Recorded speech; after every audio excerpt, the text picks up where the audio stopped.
Drop it.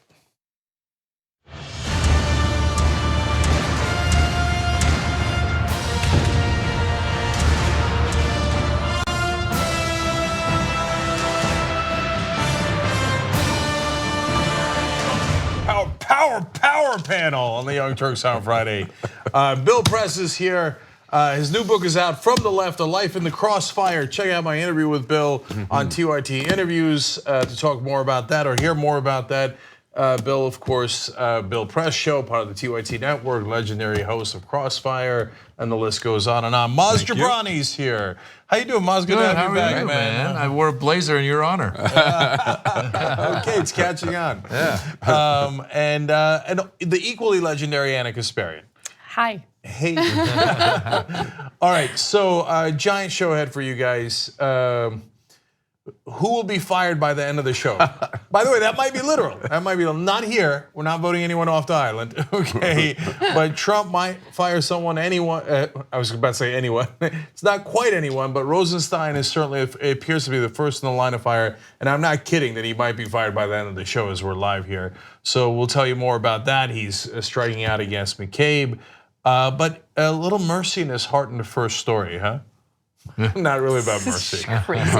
There are so many breaking news stories today, but it's typical in the Trump era. Every Friday, you should expect a big news day. Yeah, giant news days. All right, so let's get started, Anna. All right.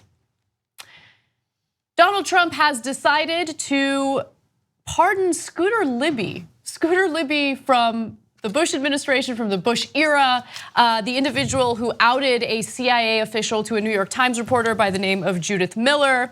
Now Trump and the White House have released a statement in regard to the pardon of Libby.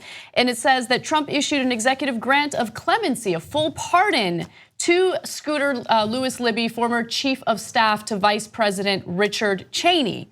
Now, for those of you who don't remember what happened with Libby, he was convicted back in 2007 of lying to the FBI and obstruction of justice in the investigation into the leak of the identity of Valerie Plame, a former covert CIA operative. George Bush actually commuted his 30-month sentence, sparing him prison time, but he didn't give him a full pardon. Now, he was convicted. Keep in mind, Libby was convicted of 4 counts. 1 count of obstruction of justice, 2 counts of perjury, 1 count of making false statements. So this is interesting, out of nowhere. When I saw Scooter Libby in the headlines, I was like, wow, blast from the past. And this is happening. So the guy who said that he was for rule of law, did the big fiery speech during the Republican convention, now pardoning people over and over who are lawbreakers, based on what? Is he saying, for example, oh my God, it turns out somebody smoked pot 20 years ago, he's still in jail, are you crazy? We gotta let the guy, just seeking some sort of justice? No. All he's done is pardon political allies who are clearly lawbreakers. Libby was so bad, Bush refused, despite Cheney's vehement demands. Bush refused to pardon him, even though he was part of his administration, a huge part of his administration. Trump comes in and does it. So why does he do it, and why does he do it now? Number one, he's sending a message, I will pardon political allies. Okay, so keep that in mind, everyone talking to the special counsel right now. And number two, Libby was convicted, as Anna pointed out, of lying to the FBI and obstruction of justice. So setting a precedent for pardoning people for lying and obstruction of justice. There's a special irony of it today, but I want to let these guys jump in. I'll get back to the irony. You know what this is all about, you're right. I mean, Donald Trump, what does he believe in? I mean, first, why would Scooter Libby need a pardon? He never went to jail. George Bush made sure he never went to jail. He's back to practicing law. He doesn't need this damn pardon. He's doing it to send a message to everybody else saying, don't worry, I've got your back. And almost like I've got my own back, you know, exactly. as well. But also, what did Scooter Libby do? He revealed the identity of a CIA agent, an undercover agent who had people working all around the planet for her, Valerie Plame, whom I know is a good friend, putting people's lives at risk. And this kind of proves, if you're a Trumper, man, you can violate national security, you can jeopardize our national security, and that's all right as long as you're loyal to me. Yeah, it's not just Trumpers. I think a lot of times it's interesting how quickly Republicans will go from law and order to then look in the other way. Because you're right, Scooter Libby did put her life in jeopardy. And somebody I just heard was talking about how John Bolton perhaps was behind some of this in terms of saying, because he is a Scooter Libby supporter. Oh, that's a good point. And somebody just brought that up of saying perhaps he'd gotten into Trump's ear as well and said this is not a bad idea. The day that Comey is now coming, because Comey was the one who had prosecuted him, correct? Wasn't he the one? By the way, I got to say, though, Scooter Libby, what a great name. Just the name, Scooter. What I mean, is he Scoots? Is he the Lib? Who is he? He's definitely not a lib. He's not a lib, exactly. That we're sure of. Yeah. This is Cheney. This is Cheney's guy. Yeah. Right? And you know what I hate about this too is that I hated George W. Bush, but Donald Trump makes me like George W. Bush more. I know, right? I mean, I don't like George W. Bush, but I see what you're saying. I mean, when you compare him to Trump, he seems better. And he realized that giving him a full pardon was going too far based on what he did. Yeah. So he said, well, he won't serve any prison time, but I'm not going to let him off the hook entirely. Can I say something else, though? In terms of Scooter Libby, Bush, Cheney, all these guys, what's amazing to me is when we were going into war with Iraq, and a lot of us knew this is not the right move to do, and they were like, rah, rah, rah, and a lot of Republicans, let's go, let's go, let's go. In my mind, I thought, okay, once it comes out and it's a disaster, they will own it.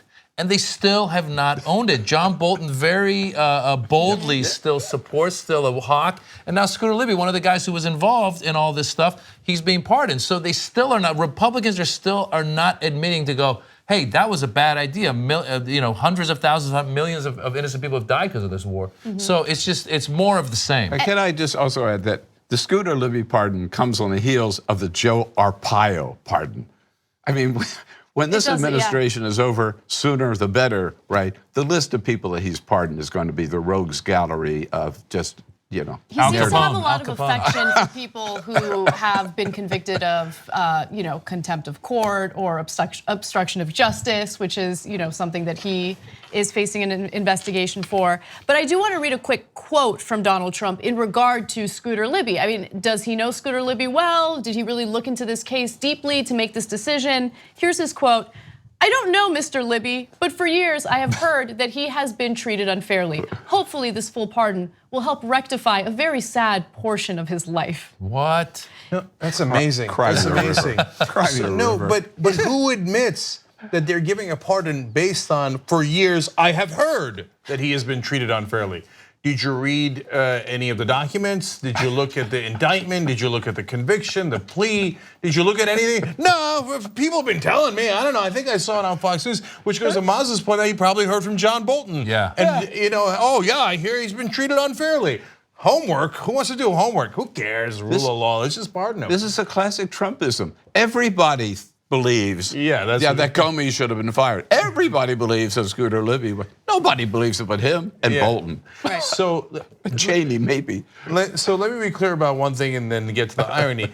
Look, I think George Bush still is worse than Trump at this point. Now, Trump is dumber, which is unbelievable. I couldn't have imagined that we would have a president dumber than George W. Bush. He is more unstable. He's a menace to the world, etc. But Bush started the Iraq War. That got millions of people killed. So, and Trump has not yet done that. And I hope we can get him out of office before he does. So that's my take on that. But in terms of the irony, this is the same day that an Inspector General report comes out about Andrew McCabe, who Donald Trump does not like because of his role in the FBI. And the Inspector General says that McCabe had a lack of candor in talking to the FBI. Trump goes ballistic and he's like, I knew it, what a liar. Then he pardons a convicted liar who lied to the FBI 2 counts on the same day. 2 counts of perjury, convicted of 2 counts of perjury, 1 count of making false statements. The word being convicted. Convicted, exactly. Right, convicted. You can't pretend that you're deeply offended by McCabe not being honest to the FBI when on the same day you pardon a guy for not being honest to the FBI. I want to go to a quick video of Valerie Plame responding to this pardon. Let's take a quick look. This is definitely not about me. It's absolutely not about Scooter Libby. It's about Donald Trump and his future. It's very clear that this is a message he is sending that you can commit crimes against national security, and you will be pardoned. So I think he's got an audience of 3 right now. That would be Manafort, Flynn, and Kushner, and perhaps others. The message being sent is you can commit perjury, and I will pardon you if it protects me, and I deem that you are loyal to me. I think the message is very damaging to our democracy and the rule of law.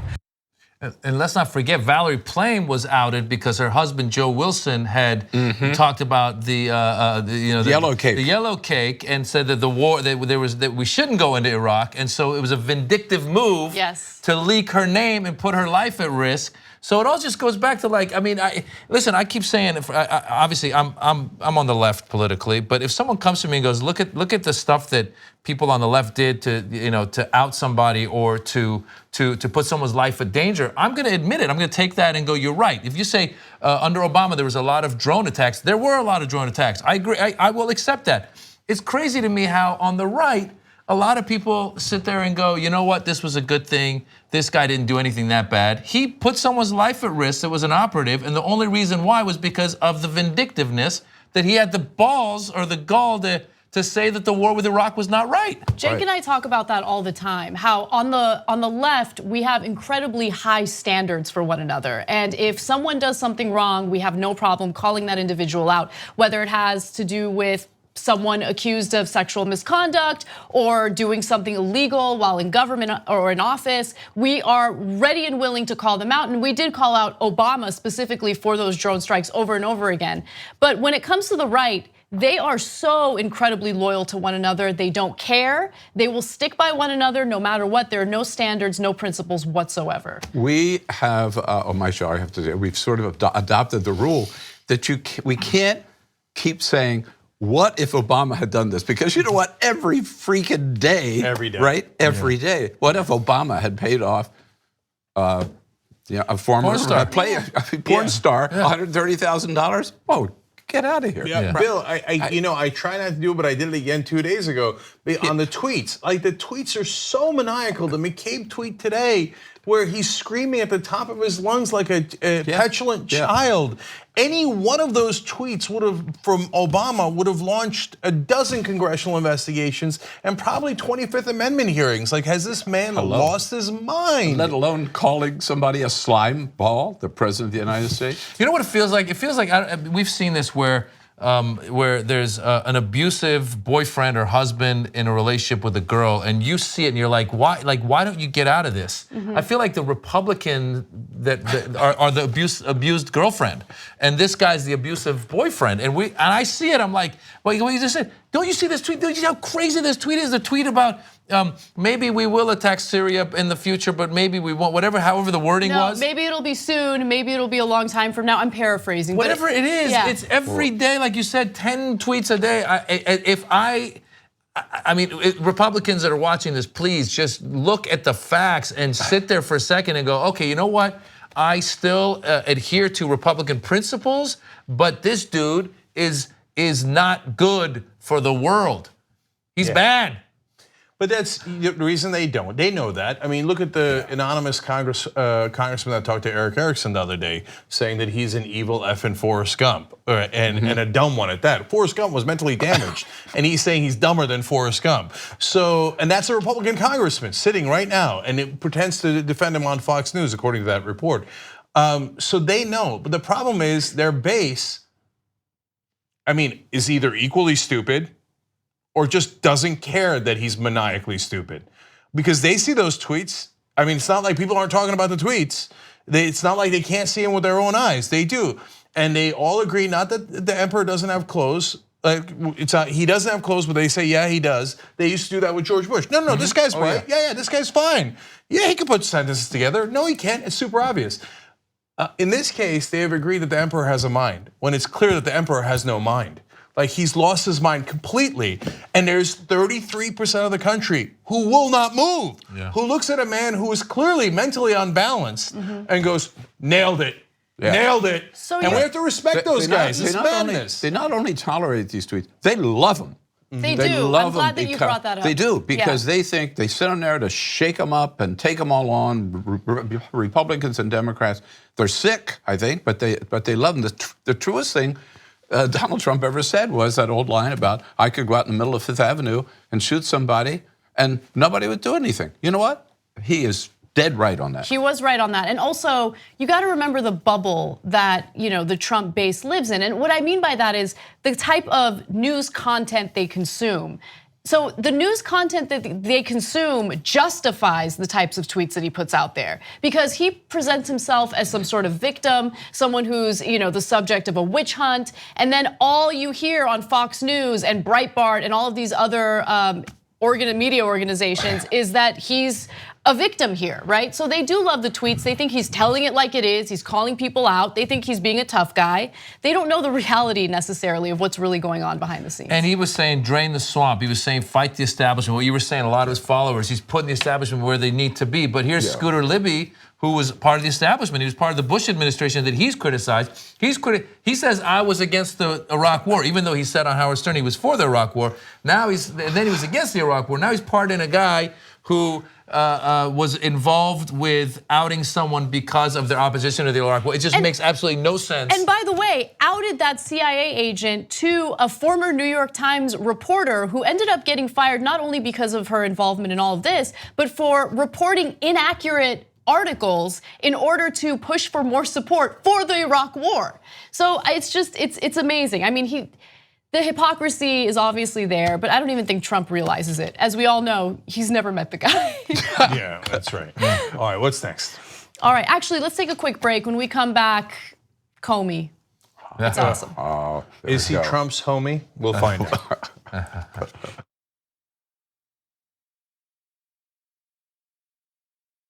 We talk about TYT Army being so strong. Usually they help us run our show.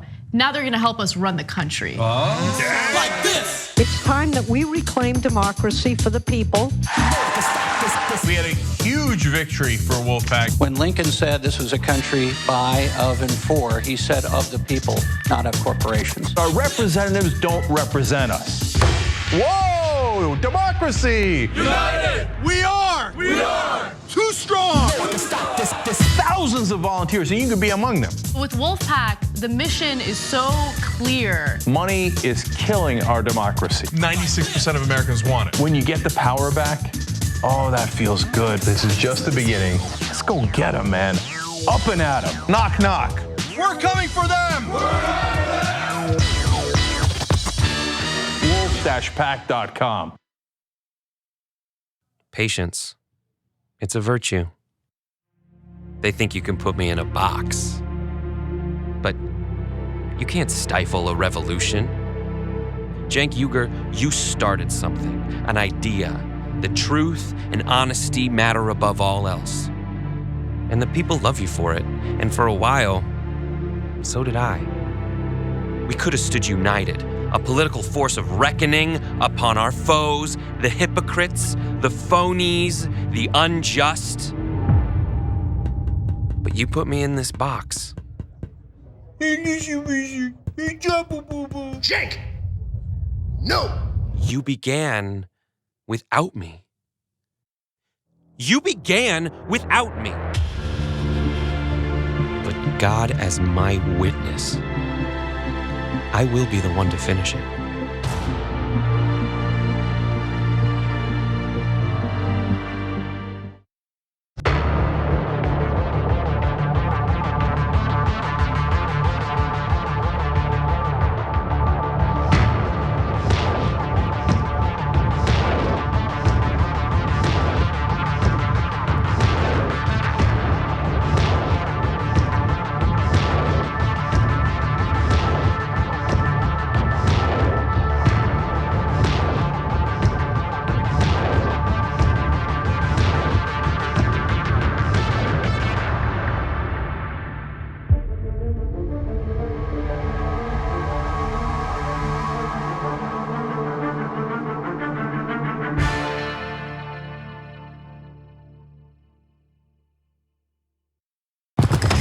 Out there on this frontier we call the internet, there's a lot of bad folks out to get you. For years, corporate media barons and right-wing rustlers have tried to keep the status quo around these parts. But lucky for us, there's a man who's fighting back. They call him Cenk Uygur, aka the original outlaw, aka El Jefe. He just rode into town slinging the truth.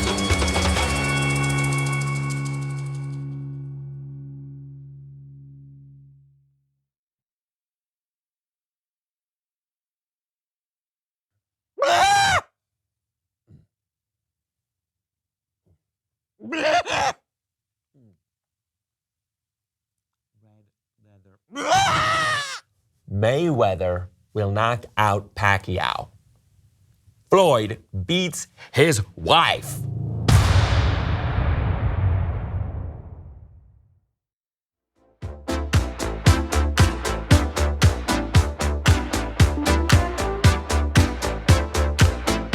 All right, back on the Young Turks. Cenk, Bill Press, Maz Jobrani, and Anna Kasparian with you guys. Ryan Zephyr writes in, Bill Press is on TYT Live. In the words of Ice Cube, today's going to be a good day. All right. False Tim Brown says, Maz always reminds me of the actor Eric Avari. Oh yes, I know Eric Avari. Good guy. Looks he could probably play my I'll say older brother. Oh, okay. And then Ben Kingsley would be our father. Oh, that's not bad. Okay, I could see that. Okay. You know, a guy came up to me at the airport and said, "Are you Deepak?" Hilarious. What'd you say? No, I'm his brother. Seepak. Way younger brother. Seepak, though. I like Seepak. Yeah, Seepak or Tupac. At least you haven't been mistaken for Newt Gingrich. These things happen. Worst day of my life. That was not a good day. Bill Curtis. You can be Bill Curtis. You ever gotten Bill Curtis? No, that's all right. All right, yeah, that'd be good. Yeah. And then finally, Steve Martin. Yeah, that's not bad either. Every time Oliver Stone sees me, which is not that often, he's like, "John Belushi, you look just like John Belushi. You could be a doppelganger." Hilarious. I'm like, that's not really a compliment, but that's okay. Neither to me or him. But anyway, Carrie G last tweet says about the difference between the Obama and Trump criticism. Yeah, but remember when Obama wore a tan suit? Yeah. True. Good point, counterpoint. Yep. True that. 25th Amendment. Okay, what's next, Anna? All right. Former FBI Director James Comey is coming out with a memoir, and he has already done a couple interviews in order to promote it. Now, those interviews haven't aired, but ABC has put out a few teasers, a few snippets, and some people have gotten an early, have been given the early copy of the book. So we know some of what Comey wrote about, and even though it's a memoir, multiple chapters consist of some of his viewpoints on Trump. So let's go to the first video. Here is Comey talking about his experience briefing Donald Trump on Russian meddling. President-elect Trump's first question was to confirm that it had no impact on the election. And then the conversation, to my surprise, moved into a PR conversation about how the Trump team would position this and what they could say about this. They actually started talking about drafting a press release. You also said you were struck by what they didn't ask. Very much. No one, to my recollection, asked, so what's coming next from the Russians? How might we stop it? What's the future look like? It was all, what can we say about what they did and how it affects the election that we just had? That interaction doesn't really surprise me much. Of course, Trump is much more worried about his perception among Americans. He's more worried about his image, his ego. And so, yeah, he doesn't care about Russian meddling. He's just worried about people perceiving him as someone who got elected in an illegitimate way. And so the PR thing might have been confusing for Comey, but it's not confusing looking at Trump and how he's been behaving so far. But remember, that was right in the beginning of his administration. So the Comeys of the world did not yet realize how unstable the president is, how egotistical he is, and how he doesn't care about anything that isn't about him. But the election took forever. It started in mid-2015. The nonsense coming from Trump started then. And it was very clear that he's this crazy, maniacal egomaniac. So look, again, Comey might have just been naive about it, but I feel like Trump showed the world who he really is as soon as he started campaigning. But a lot of people in the establishment are naive. They think, no, the president will mature him. Once he gets, you remember they used to talk about that? Pivot. Yeah, once he gets into office, he'll understand the gravity of the situation. And what we kept saying on the show is, no, he's not constitutionally capable of maturing or making intelligent decisions and putting the office above his own interests. But that's the way that people think there. And so Comey, I'm sure naively assumed this. I would be surprised if most of Washington didn't assume, no, but he's not gonna brazenly tell the head of the FBI, I don't care about the Russian meddling. All I care about is you protecting me and swearing loyalty oath to me rather than the Constitution, because that was so outside of the norm of what presidents do that he couldn't help but be shocked by it. I'm also amused that he asked, the FBI director about writing a press release. Like, that's not what the FBI does. It's just incredible. But anyway. He thought that he was a press secretary. He's like, what part of what FBI stands for? What press is there? No, you know what's crazy is I think a lot of us for a minute fell when he had that meeting with Obama. He said, we had a good meeting. It was supposed to be a half an hour. It was an hour and a half. I listened to him, this and that. There was a moment there where I was like, wait a minute. All that stuff was campaign talk. Maybe he's going to change. And I remember specifically, I have a 9-year-old and a 7-year-old at the time a year ago. So they were 6 and 8 at the time. They were worried, they were upset, and I tried to instill in them the idea that in America, we have an election. Other countries, they have revolutions. I go, we have a peaceful transfer of power. I go, we have to then respect the president, give him a chance. Let's give him a chance, guys. We got to be there. That same weekend, he starts tweeting about Alec Baldwin's performance on SNL. I'm like, this guy's an idiot. Yeah. So I just lost my mind right away. And it's just been downhill since. There's still idiots in Washington particularly, and I think around the country, who do believe that Donald Trump is going to grow up someday and change. And listen, he's not. What we got is the worst we can imagine, and we've got it. But back to that clip, there's two things that struck me about it. One is, this is the very, very first conversation that he's having with Donald Trump about the Russian meddling. He's briefing him.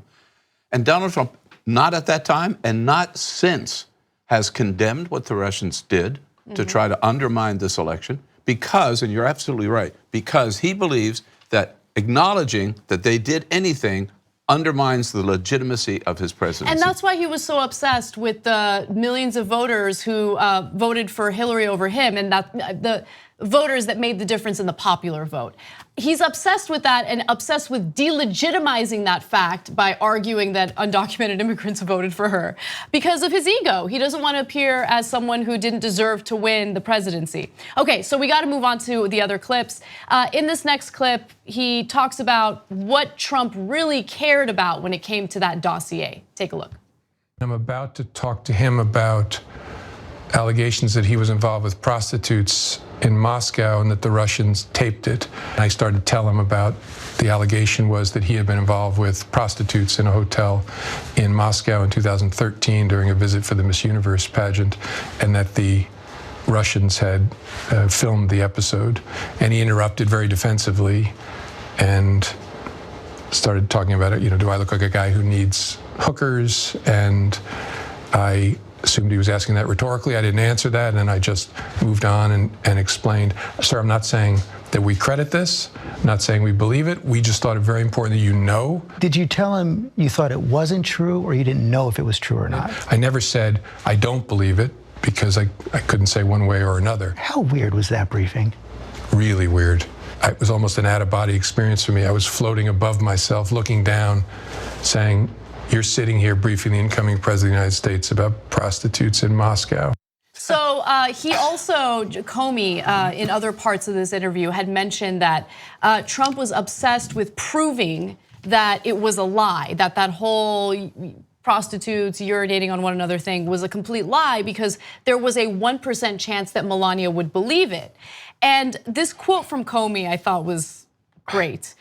He said, in what kind of marriage, to what kind of man does a spouse conclude there is only a 99% chance her husband didn't do that? And it's so true. I mean, if someone came to me and accused my husband of that, I'd be like, yeah, right. I wouldn't believe it. 100% chance, I'm not gonna believe it. Anyway. So no, there's a lot of quotes in Comey's book that I actually thought he didn't need to go there. He did. Okay, He did. all right, so we disagree a little bit on that because I want him to maintain his credibility. So when he makes fun of Donald Trump's hands and his appearance, it's a little funny, it's a little snarky, but at the same time, I feel like it kind of takes away from him a little bit. On the other hand, that line that Anna just read is awesome, right? Yeah. What kind of a marriage and what kind of a man is that only a 99% chance that you didn't go and have two hookers pee on each other because you didn't like the man who slept in that bed earlier? Like, what an insane thing that's on the board. That's on the board. Can I say, what an insane thing that we are talking about this I know. the United States of America and the President of the United States. I mean, just think about it. It's unbelievable. It's almost like it's Silvio Berlusconi and we're in Italy. It is. There was another quote was on there, says, there's no way I would let people pee on each other around me. This is Trump, in part because he is a self-professed germaphobe. No way. That's hilarious. Like, that's the proof. I'm a germaphobe. He just seemed obsessed with that particular part of the dossier. That was the part that really stood out to him the most, and he wouldn't let it go. In fact, he was pushing for the FBI to specifically investigate that to disprove it. And Comey told him, if you want us to do it, I will do it. But it's a bad idea because it's going to draw more attention to it. You want this to go away. You don't want the press to continue talking about the urination thing. Right. You know, I just got to throw this out there, but I must admit, I've got a problem with this whole book because I'm not a huge fan of James Comey's. I mean, I really do think Comey went way over the line in the Clinton campaign during that campaign, particularly on that second time around, October 28. I mean, there are those who believe that he cost her the election. I don't go that far, but he was no friend of democracy, I think, at the time. So now, but when it comes down to Trump versus Comey, there's no doubt which one is more credible, which one is a straight arrow. It's James Comey. Well, listen, first of all, I will go that far. There's a lot of reasons why Hillary lost, but that last minute, I remember reading it and going, oh no, this is not, he basically took anybody who was on the fence and threw him at Trump. So I think he did. That's what's, again, the irony of all this. He won the election for the guy, and now the guy is attacking him. But what's crazy is this world that you guys were talking about, the world that we live in right now. Look, I don't know if I believe in the urinating and all that stuff, but the fact that there is a possibility that this guy, because if it were if this had been said about Obama, you would be, or let's take a Republican guy, even George W. Bush, if this had come out about George W. Bush that he was with prostitutes or peeing on each other, we'd all laugh it up, like, this is crazy. Yeah. We live in a world right now where we have to actually think that this is a possibility. We live in a world where in Hawaii, when they get alarms that there's bombs coming from North Korea, people really think the war is happening because this guy's taken us that far. You know what? For the record, I believe every word of it. Yeah. Donald Trump, I believe every word of it. He's a sick man. Okay, so last thing about this is that Comey at one point in talking about what you guys just mentioned, the election and whether it was the right thing to do to have that 11 days before the election put out that statement saying that he's reopening the investigation about Hillary Clinton, admitted that he thought Hillary Clinton was going to win and he didn't want her presidency to be considered illegitimate if he didn't announce that he had reopened that investigation when he had behind the scenes. Yeah. But you know what? That actually, so fair is fair, guys. So that to me, and when they asked him, okay, would you have publicly announced that if Donald Trump was leading in the polls? And he said, I don't know. And what's fair is that does call into question Comey's credibility. And so I guess he's being honest about that. But then I do go, wait a minute. It sounds like you did want one person to win and not the other. No, I mean, even though he did the opposite. You know, he cost Hillary Clinton in a lot of ways. It's funny because my perspective is very different. I think Comey is the type of guy, I think he's made a ton of mistakes, but I think he's the type of guy who's obsessed with doing the right thing or doing what he perceives to be the right thing. And in being so obsessed, he kind of like fumbles and makes bad decisions. And so reopening the investigation that close to the election, I don't know whether or not I think it's a good or bad idea. I mean, I think that she needed to be investigated. I wish that it would have been earlier. I wish he would have done the thorough investigation when he did the initial investigation. So there's no question about that. But I also think that he is not someone who is looking to his own political bias in order to influence the outcome of anything. I think he tried to do the right thing and then ended up making what he now perceives as a mistake.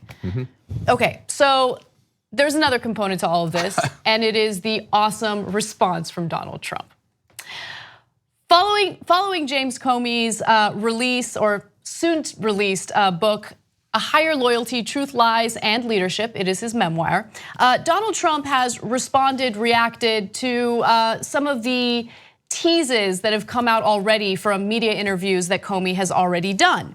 Now, I love this part of the story because, again, it highlights just the type of person Trump is and how he loses his mind anytime anyone says anything negative about him. Let's go to graphic 21. He says, James Comey is a proven liar and leaker and liar. Virtually everyone in Washington thought he should be fired for the terrible job he did until he was, in fact, fired. Really, everyone in Washington? He leaked classified information for which he should be prosecuted. He lied to Congress under oath. He is a weak and untruthful slimeball who was, as time has proven, a terrible director of the FBI. His handling of the crooked Hillary Clinton case and the events surrounding it will go down as one of the worst botched jobs of history. It was my great honor to fire James Comey. Okay, so let's know some ironies here. So today he pardoned Scooter Libby, who was convicted because of leaking. So he apparently thinks leaking is no big deal, but goes and says, what a terrible leaker James Comey is, and that's why he's such a bad guy. Then second of all, he's saying, he botched the Hillary Clinton investigation. If you read the Rod Rosenstein memo on why the Trump administration theoretically fired James Comey, it was because he was too hard on Hillary Clinton, that he shouldn't have done that press conference 11 days before, and he shouldn't have done the press conference earlier, saying he's not gonna charge her, but she had committed terrible mistakes. So we are led to believe by Donald Trump that he's really upset with James Comey because of how he badly treated Hillary Clinton. Does anyone in their right mind believe that? If you're a Trump supporter, you don't believe that. You think that Trump's like, Comey, what he did to Hillary Clinton. Oh, yeah. Come on. I'll never forgive him for what he did. Yeah. And for Trump to call anybody a slime ball, I mean, wasn't there someone in the room who was like, it's a little too close to who you are? You know, he's the biggest slime ball that's out. He's really in every aspect, whether it's with women or in business or now in politics or with his kids. He's a slime beach ball. He's a giant slime beach ball, calling this guy slime ball. So the RNC has also been attempting to discredit Comey as much as they possibly can because they knew this memoir was coming out. They knew that Comey had some interesting things to say about Trump. And so they came out with a website in order to discredit him. They also responded to the initial reports of the Comey memoir with this. It's a photoshopped cover of the book, A Higher Loyalty, To Me, Myself, and I. Got him. So that was their response. Also, they included in this very tweet links back to lioncomey.com, a website paid for by the Republican National Committee. The site floats the idea that Comey is an obstructionist, a liar, and a leaker. They also say in that website that James Comey wants to portray himself as a nonpartisan, by-the-book Boy Scout rather than a politically motivated Washington insider. And it includes a mashup of recycled footage featuring prominent Democrats criticizing Comey. Okay, but that goes against what you're trying to prove, doesn't it? Because they're arguing that what Comey is doing is politically motivated against Republicans, right? And then they include a mashup of Democrats criticizing Comey. So I don't understand how they're trying to prove their point here. Yeah, it's back to Jake's point, though, about the fact that they were criticizing him originally for being too harsh on Hillary. Look, they can't get this story straight, but this is classic Trumpism, which is to attack, personal attacks against anybody that they disagree with, try to take them down personally. They did the same thing with the Parkland High School students, right? It's just disgusting, and they're doing it here. You know, it's what Harvey Weinstein did when it came to the people who accused him of sexual misconduct, of rape. He would. What Donald Trump did to his women, too. That's exactly right. Harvey Weinstein would hire firms, opposition firms, that would investigate these women and find anything and everything they possibly could to discredit them. And that is essentially what Trump and the RNC are attempting to do right now. They just want to discredit any type of opposition. And also, again, with their wording, they say he's an obstructionist, liar, leaker. They could be talking about Trump, obstruction of justice, lies all the time. And if the P-tapes are light, he might have leaked a little bit. And by the way, this is the same day that the deputy finance chair of the RNC had to resign because it was pointed out that Michael Cohen, Donald Trump's fixer, arranged a $1.6 million payment to a former Playboy model who was impregnated by this RNC chief. So they've had not such a good day at the RNC. So last thing here, end on a fun note. James Comey has a lot of amazing quotes from the book, and he compares Trump to a mob boss, and then Trump, in reaction, acts like a mob boss. Anyway, and then he has serious quotes like the president is unethical and untethered to the truth and institutional values. But my favorite quote was this one. Talking to the president was, quote, like an oral jigsaw puzzle contest with a shot clock. That's such a great way of describing Trump, because you're like, wait, how does that connect to this, to this, to this? Okay, let's try to figure this out, because it's an oral jigsaw puzzle. What in the world is he talking about? Yeah. We got to take a break. When we come back, the story that we've already teased, RNC official has to resign after this whole Michael Cohen thing has uncovered quite a bit in terms of payments to Playboy models and things like that. And that story has an abortion in it. And so let's see what the Republican reaction is, because I hear they hate that and that they are really pro-life. I'm curious if some right-wing pundits think it's a good idea to hang people over this abortion. Yeah, so that's what they claimed. Let's find out when we return.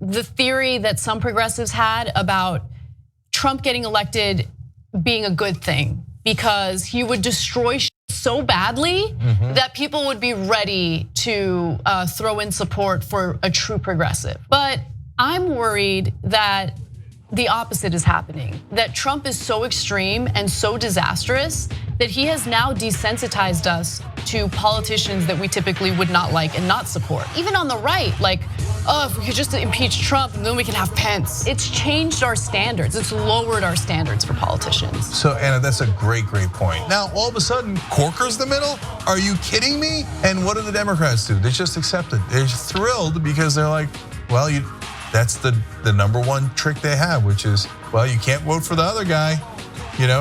We have a better deal. Better than what? Better than Trump. Oh my God. You want to talk about damning with faint praise. You want to talk about a low bar. They have lowered the bar so low that it's at Trump. Well, the Young Turks, the Friday show is going to be awesome. We're going to help us over here. Drop it. We became the first ever daily online web television show No, the Constitution is the very core of America. The fact that we don't spy on American citizens, that we get a warrant, that we go to a judge, that we have a procedure, that we have due process, that is America. On top of that, they go, why don't they just stay at their own schools? You gotta realize something. These schools suck. They want people to pull themselves up by their bootstraps. You ain't got no straps, you ain't got no boots. He lit these fires in trash bins all around town out of frustration. 99th most viewed channel today on YouTube.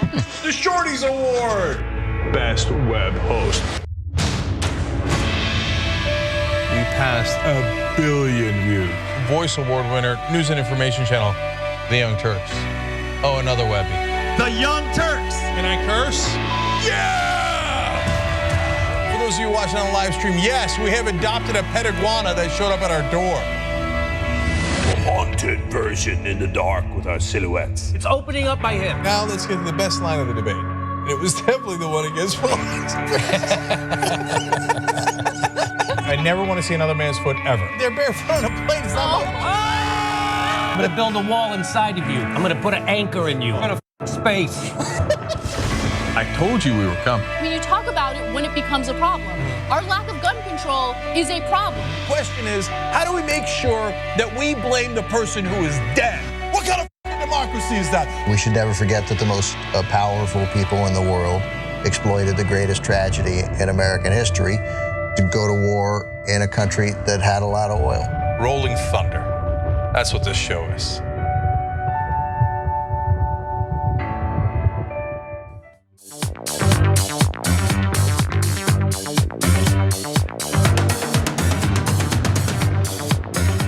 All right, back on the Young Turks. Let me read a couple of quick tweets for you guys. Chunk Wigga makes an interesting point. Getting hookers to pee on a bed is precisely the kind of thing a germaphobe would see as a massive insult. It is interesting. Like, notice the pee is nowhere near Trump. He's watching as they're peeing on the bed, according to that report. And so he might see that as like, gotcha. Yeah. It's a fascinating point. Anyway, it's not important though. A much more important point by Aaron Kennewell. I always enjoy Maz Jobrani taking a break from robbing Mick Jagger to guest host on TYT Live. That's a reference to a show I did in 2006. Way to go. It was called The Knights of Prosperity. It was with Sofia Vergara, Donald Logue, a bunch of us, and we were trying to rob Mick Jagger. Got canceled, but thanks for bringing that up. In fact, Aaron put hashtag Knights of Prosperity was underrated.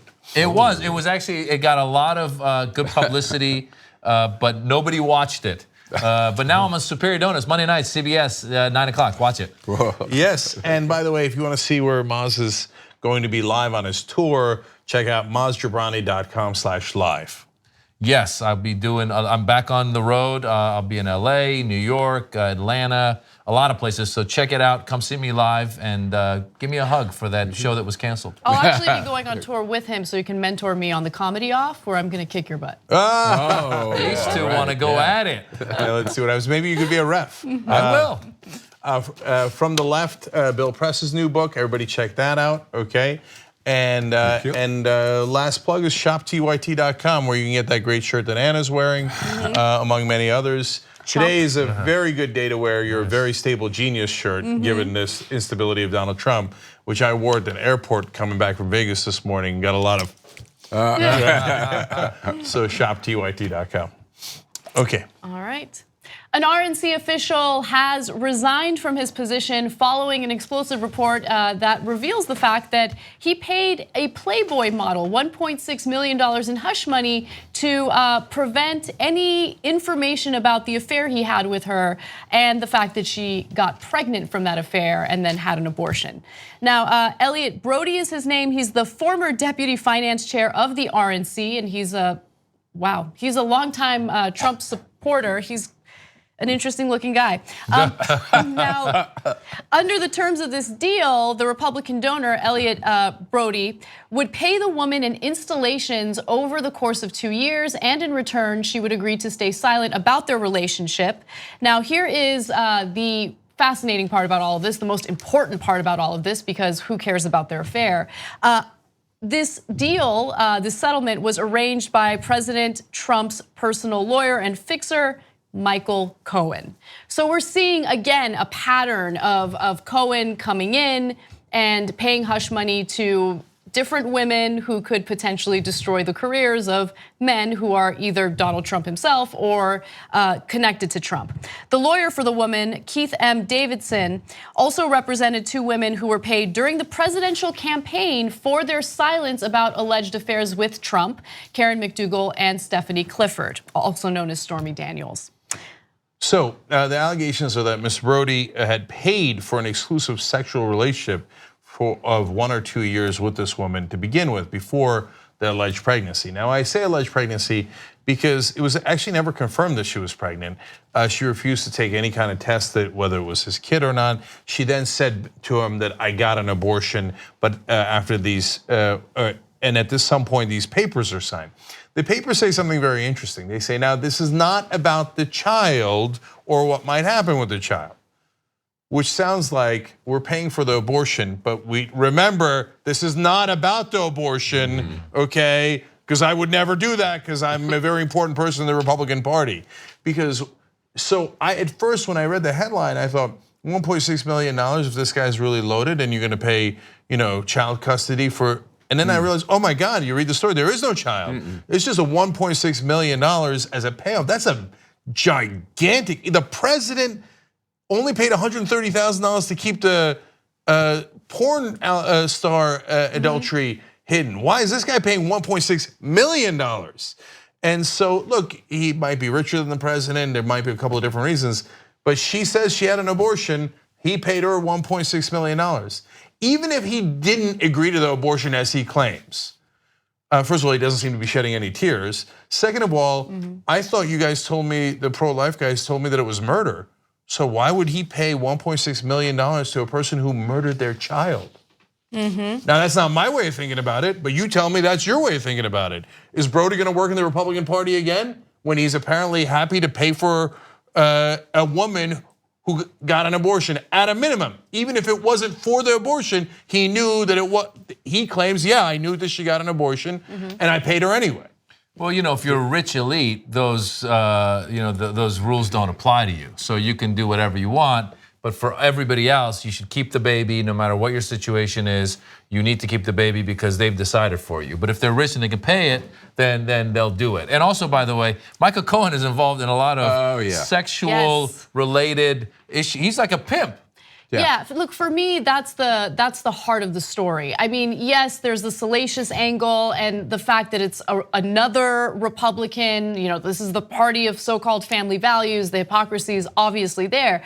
But Michael Cohen is in the middle of all of these hush money agreements. And a lot of members of Trump's administration are concerned right now because Cohen is known for taping a lot of the conversations that he has. And so this FBI raid happens. There is a possibility that they've obtained all of these different tapes that could implicate a bunch of people who are close to Trump or maybe even Trump himself. And so Cohen is fighting to prevent the use of those tapes in any type of court proceeding. He's already filed for a, what is it called? A motion? He's filed for, what is it called? Restraining order. A restraining order. There we go. Okay, so, Well, two quick things. Number one, I think this shows Stormy Daniels got cheated. I mean, she only got 130 grand. Two, look, this may not be Donald Trump, but it's not so far from Donald Trump because this is Donald Trump's lawyer. And I think this and the fact that he had to resign adds credibility to Stormy Daniels and to Karen McDougal in what they're saying about their affair with Donald Trump and their hush money. And also, back to Cohen again, that's some weird shit that he records his, I don't know anybody who records their conversations. This dude is up to some weird stuff. He knows he's up to no good. You're not recording conversations with your whatever mom or whatever. You're recording conversations where you're like, something's gonna be implicated. I'm gonna need this down the line to protect me. So this dude is dirty. They're all dirty, and it's just, it blows my mind. I can't wait for the tape to come out. But by the way, his supporters will still say, you know, he found God. Yeah, he found God. He's he'll find an Apologized to excuse. his wife. He found God. Let's find out who this Playboy model is and judge her for having an abortion. Yeah. But anyway, I do want to quickly read from an anonymous Trump advisor who spoke to the press in regard to these tapes that Michael Cohen had. We heard he had some proclivity to make tapes. Now we're wondering, who did he tape? Did he store those someplace where they were actually seized? Did they find his recordings? So they're very much concerned about those recordings. I am not concerned. I am excited, and I'm curious to see what comes out from these tapes. Me too. All right, Okay. let's do the next story. All right. Those close to Rod Rosenstein are indicating that he is planning on getting fired, and he is accepting it and is somewhat calm about it. Now, according to reporting, with rumors swirling that President Trump could fire Deputy Attorney General Rosenstein, key Democrats this week have begun putting together an emergency action plan. Step 1, don't call for impeachment. So that's something that I'm sure Cenk is about to lose his mind on any minute.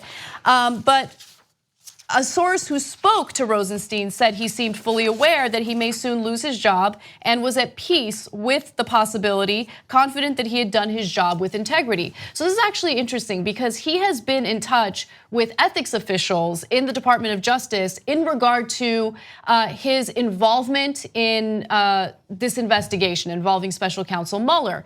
So he keeps asking, do I need to recuse myself? If I need to recuse myself, please let me know. He doesn't want to do anything wrong. And according to these officials, he had no reason to recuse himself in this investigation. And the argument that the Trump administration is making, the argument that Trump himself is making, is that Rosenstein should have recused himself, that he is the person who wrote that memo, who fired Comey, and so why is the person who fired Comey now part of an investigation because of me firing Comey? Do you get what I'm saying? Yeah.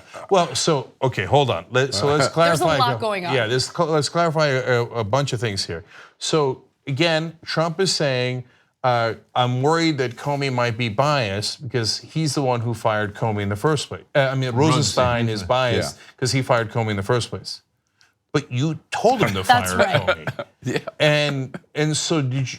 But you didn't say he was biased then. You were very happy with that. Only when he appoints a special counsel, you go, oh my God, I can't believe this monster who fired Comey is now, what? Yeah. You're the one who told him to do it, right? So that makes no sense at all. But it's Trump, it doesn't have to make sense. So now Mark Meadows goes on Fox News. He's head of the Freedom Caucus, the really right-wing group in Congress.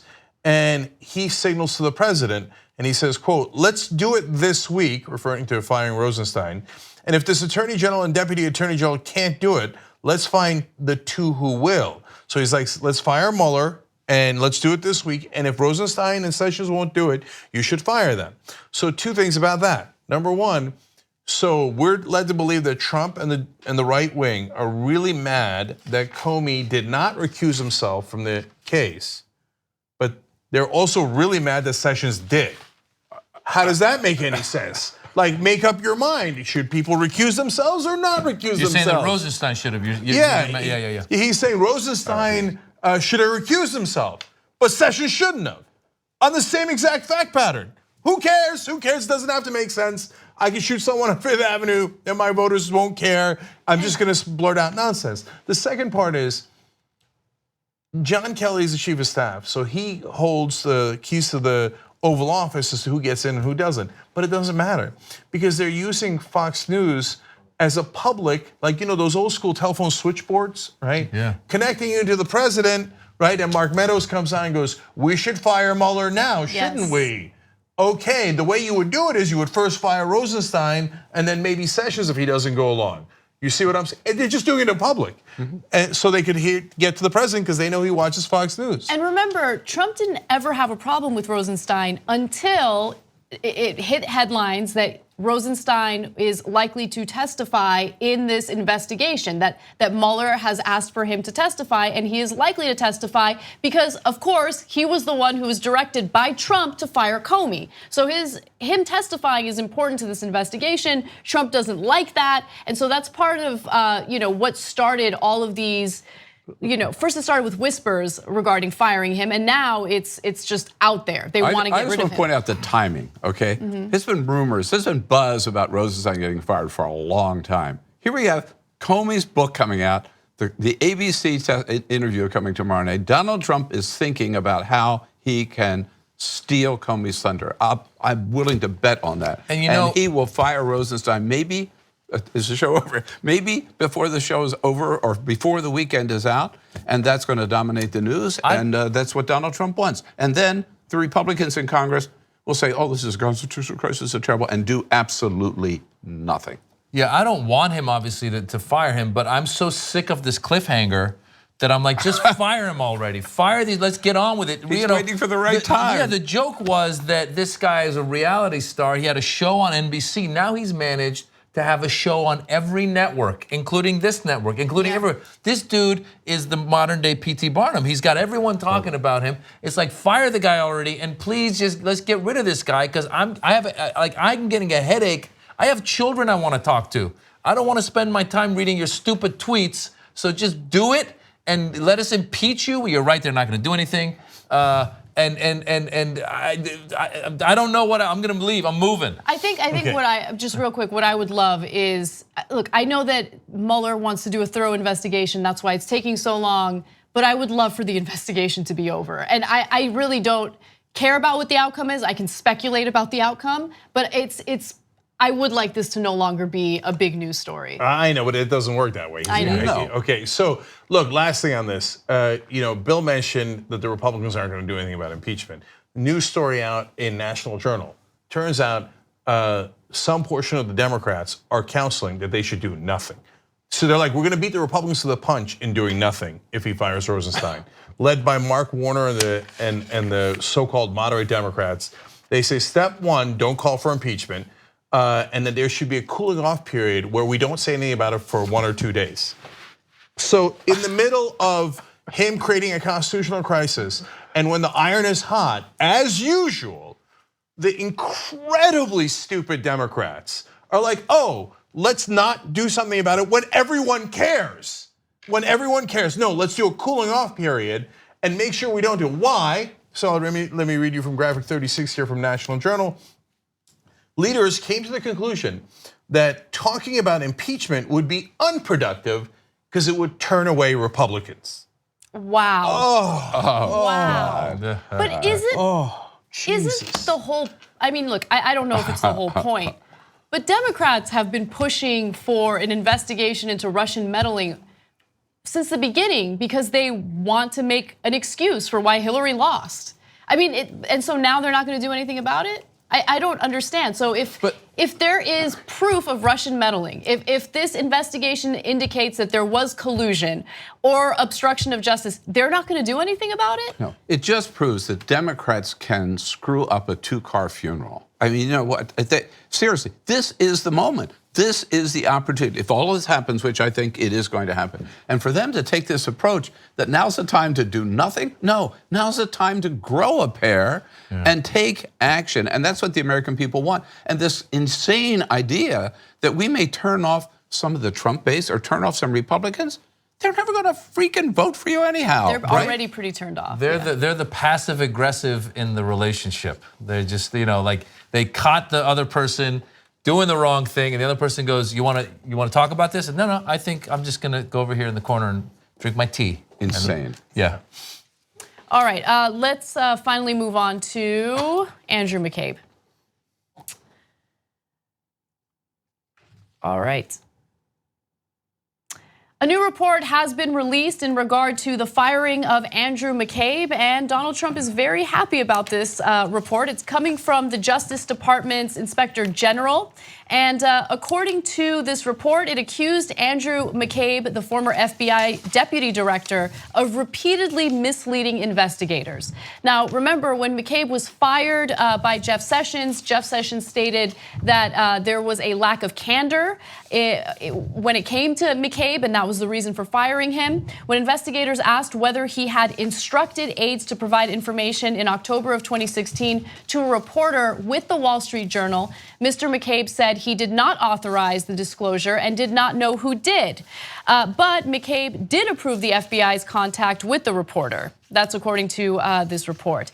Also, McCabe's disclosure of the existence of the ongoing investigation in the manner described in the report violated media policy of the FBI and Justice Department and constituted misconduct. Again, this is according to the report that was released by the Inspector General.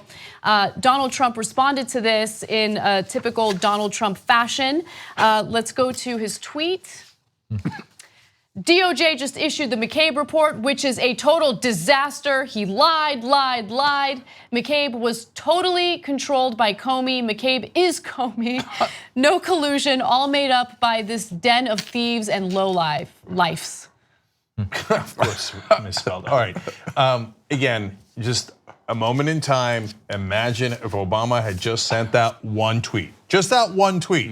Dozens of congressional investigations. He's lost his mind. We're thinking of using the 25th Amendment. Everything under the sun. That tweet, I know we've not gotten used to Donald Trump being insane, but we shouldn't be. The emperor has no mind. That tweet is totally insane. Okay, and now the fun part, totally wrong. Why? That's his opinion. What do you mean wrong? The Inspector General report, which Trump, of course, did not read, actually blames McCabe. It does, that part is true, okay? It blames McCabe for lying to Comey and undermining him. They were against one another. The whole point of the report is, I can't believe McCabe lied to Comey. Trump tweets out, you see McCabe and Comey working together the whole time. That's the exact opposite of what the report says. The whole problem with McCabe was that he dared to lie to Comey. And Trump's like, yeah, you see that? Comey and McCabe, no difference. They're the same guy. Just read it for a second. I know you're not gonna read it because you can't read apparently. Have a staffer come in and say, hey, Mr. President, before you send your next insane tweet, let me roughly tell you what's in the stupid report before you go out and act like a madman and embarrass and humiliate yourself and the country as usual. It's very discursive. The fact that he doesn't read, it's actually kind of funny. I've been using Trump's not reading as a way to encourage my 7-year-old to read. My 7-year-old daughter doesn't like Trump. That's depressing. And when she doesn't read, I go, do you want to be like Donald Trump? And then she goes, okay, I'll read. So it's working, so thank you, Mr. Trump. Oh, that's pretty sad, isn't it? It is sad. But you got to understand too, the whole push here against McCabe is an attempt for them to undermine Robert Mueller and the whole investigation. Right. And whatever happens to this report, I think we can take some comfort in that's not going to happen. I mean, Mueller is a serious guy. He's on the right track unless they fire Mueller, and then all hell breaks loose. But it does have relevance, and I want to make one more point about it that almost no one else is making because it provides context. So first of all, the part that people do acknowledge that it's relevant because McCabe might actually be part of the trial at one point because he corroborated Comey's notes that Comey took at the time. Now Comey and McCabe don't like each other, but McCabe's testimony is going to be, according to what he said already in public, yeah, Comey was right about that. He did talk to Trump, and apparently Trump did, at least Comey's notes indicated Trump said that on that day. Now, a report comes out saying, well, McCabe has had trouble with candor in the past, but that was in regards to how he was trying to undermine Comey. So if you're a jury, if it comes to that, you might say, well, in some ways that maybe makes McCabe more credible because he doesn't like Comey, and he's still saying Comey was right about this.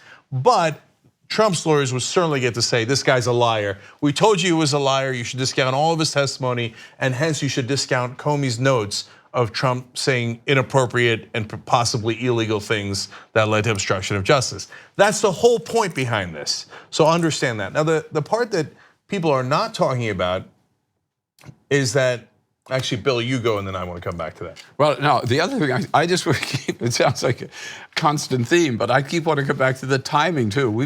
Why did this break today? We've heard about this. McCabe report has been predicted for the last 2 weeks in Washington. It hits today, the same day, suddenly we're hearing about James Comey. They're trying to undermine Comey, Mueller, McCabe, anything to do with it. I think the basic point is Donald Trump sees the Department of Justice not as his independent department to enforce the laws of the land, but as a bunch of lawyers who are there to protect him. He sees them as his personal government-funded attorneys. That's what he sees them as, and that is not what they are supposed to do. They are supposed to be independent, and they are supposed to uphold the laws. And it's just my mind always goes back to the Republican National Convention and how speech after speech talked about Trump being the law and order president. And they were talking about that in the context of police shootings where all these unarmed people were getting shot and killed, and how they supported those cops and how all those people who got shot and killed deserved it. In that context, he's the law and order president. When it comes to everything else, how is he? I mean, he is not a law and order president at all. And he only wants to protect himself, wants to protect those who are loyal to him, and he's setting this standard, and honestly, kind of like a warning to anyone who's around him. If you're not loyal to me, if you don't do my bidding, you will be gone. And I don't know why anyone would want to work in an environment like that. So the thing that people are not talking about is, he leaked, McCabe did, and then he lied about it, which is what every leaker does. They go, it wasn't me, right? So you actually could get almost any government official on this same exact thing.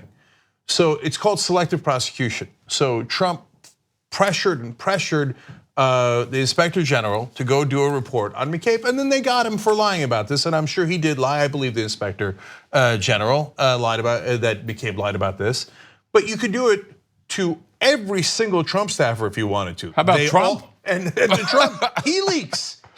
And lies. And there was that great report at one point where they said that they found the primary culprit in the leaks. And they were trying to figure out, was it Reince Priebus, was it Steve Bannon, et cetera. They realized, no, he's in the building, it's Trump. Because at night, he would go to his private residence and call all of his buddies and be like, can you believe this happened and then that happened? And his friends would leak it to the press.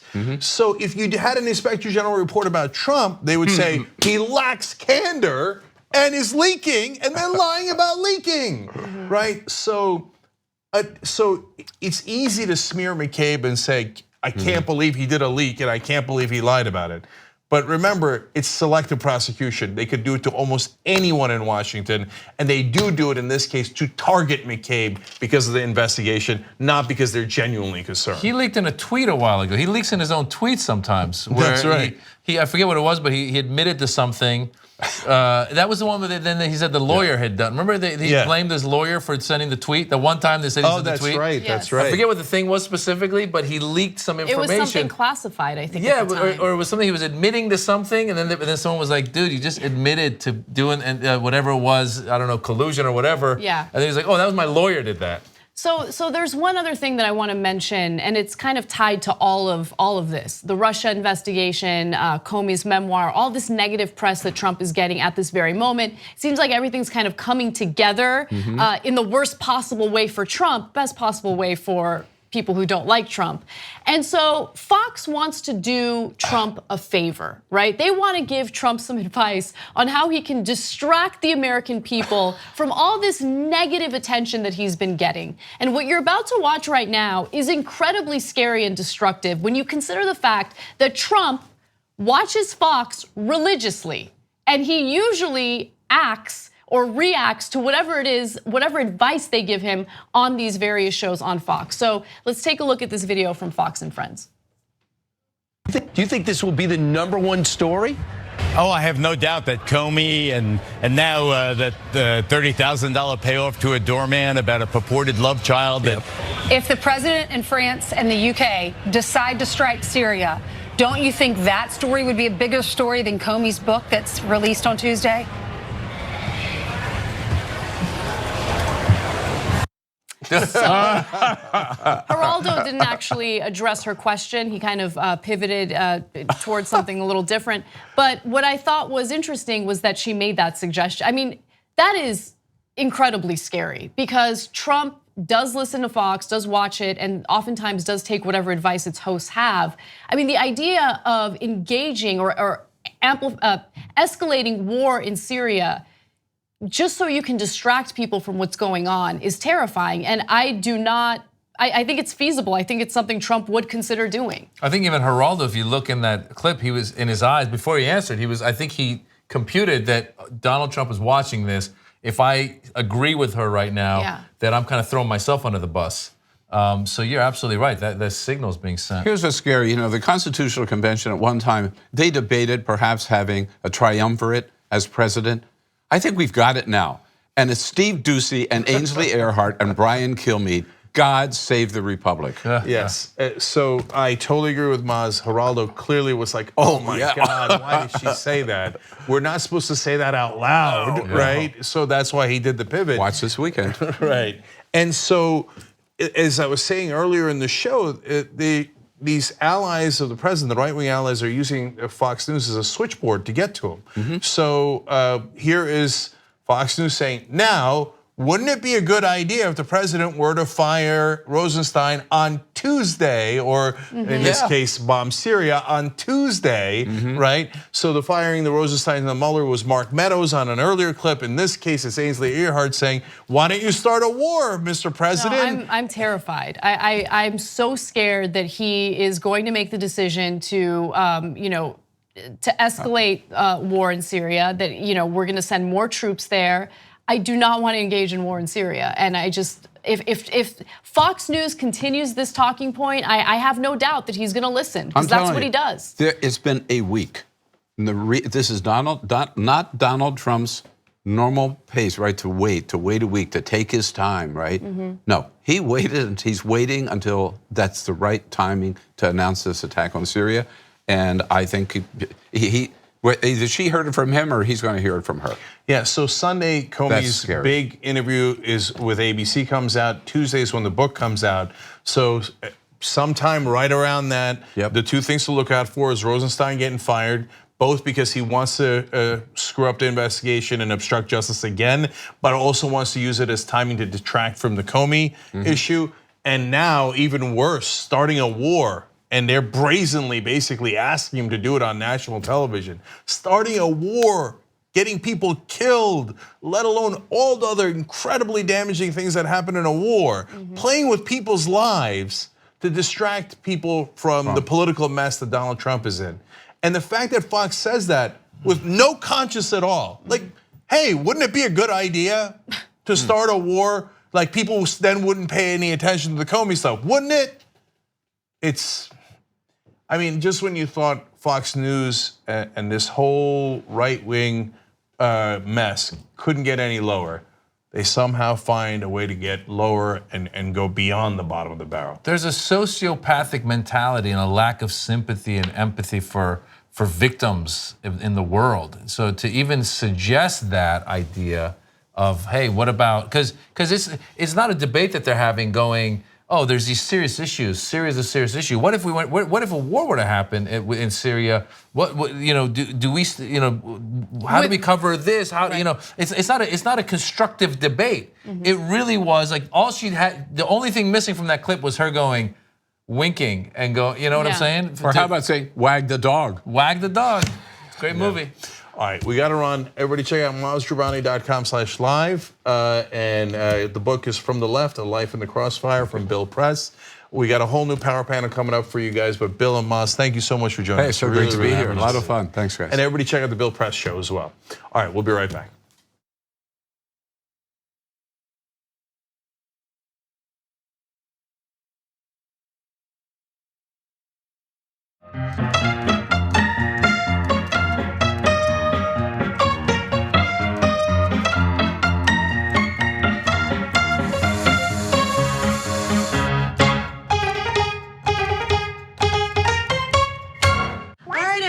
I'm gonna go. Take care of yourselves. R2, you're the oldest. You're my only hope, buddy. All right.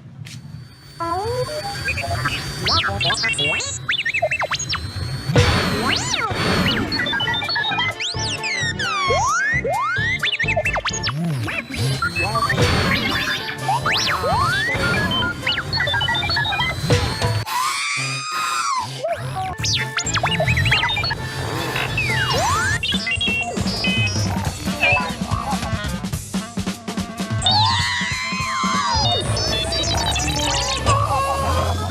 I'm back.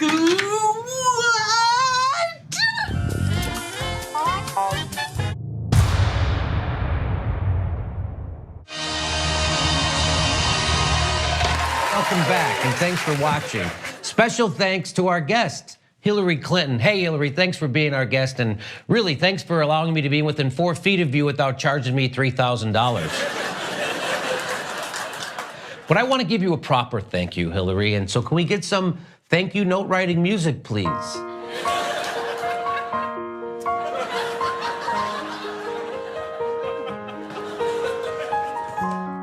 Thank you, Hillary Clinton, for always sticking to the issues, even when people criticized you for superficial things, like your hair and your appearance, and the Iraq War, and that thing about super predators, and privatizing prisons and gutting welfare, and the Defense of Marriage Act, and for that Syria no-fly zone thing, opposing free college, opposing single payer, opposing raising the minimum wage to $15, being a proud Goldwater girl, Wall Street deregulation, repealing that New Deal, media consolidation. Thank you, Hillary Clinton, for normalizing the Bush family, for smearing Bernie Sanders and blaming Russia, blaming women, blaming sexism, blaming the media, blaming Bernie Sanders, blaming Obama, blaming James Comey, the DNC, Facebook, blaming a third-party candidate, blaming Sanders for not being a third-party candidate, blaming the difference between cats and dogs, blaming people for not blaming all the people you're blaming.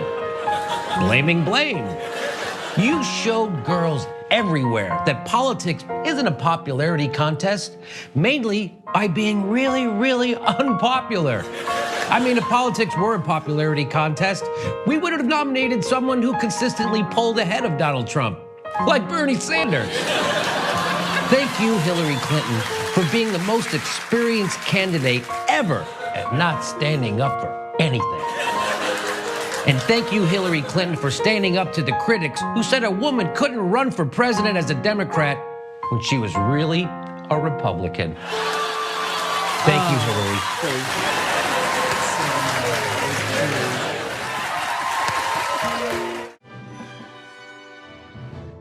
Hi, I'm Brett Ehrlich with breaking news with Brett Ehrlich.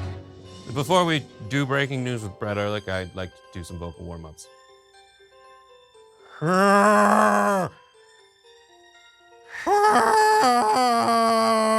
Ribbit! I pooped a sandwich. I pooped a sandwich. I'm ready.